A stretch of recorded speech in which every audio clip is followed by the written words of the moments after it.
You've done the reading. You know how the brain works. Dopamine receptors, the prefrontal cortex, you know the triggers, the patterns, the window before the craving hits.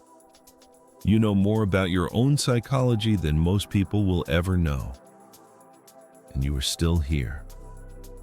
That is not a coincidence. Here's the thing about knowledge that nobody warns you about. It feels like progress. It looks like progress. You can explain your behavior now. You use the right words.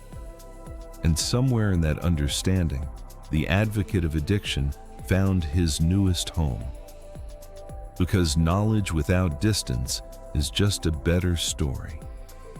And the advocate has always been in the business of stories. Think about the last time you explained to yourself why you did it. Notice how sophisticated the explanation was.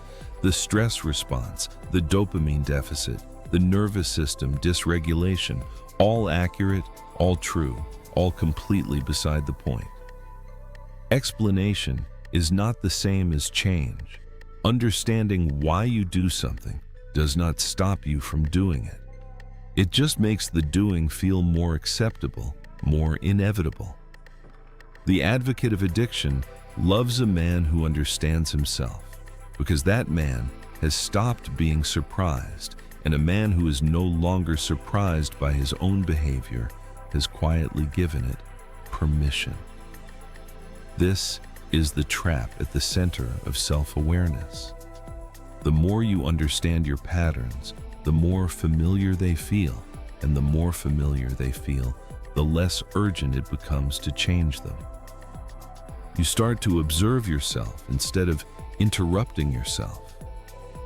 You become the narrator of your own destruction, watching from a slight distance, nodding slowly. Yes, I see what is happening here. This is the dopamine response, and then you do it anyway. Insight is the beginning of the work. It is not the work itself. The moment you understand the trap is not the moment you escape it. It is just the moment you realize how close you are to the edge. What you do next is the only thing that matters. Not what you know, but what you do with the 3 seconds between the craving and the choice, that gap. That is where everything happens, not in the therapy session, not in the book you read last month. In the gap. The advocate of addiction cannot survive in that gap if you are actually present in it, not observing it, not narrating it. Present. Feeling the discomfort without reaching for an explanation. Sitting with the urge without giving it a story. That is harder than any knowledge. It requires nothing. You learned and everything you have. One question before you go. When was the last time you felt the urge and instead of explaining it, you just sat with it without moving? Write it in the comments, not for me. For the version of you still hiding behind the understanding.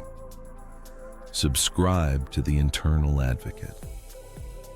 The next chapter is called The One Last Time Fallacy. The lie that sounds the most like the truth.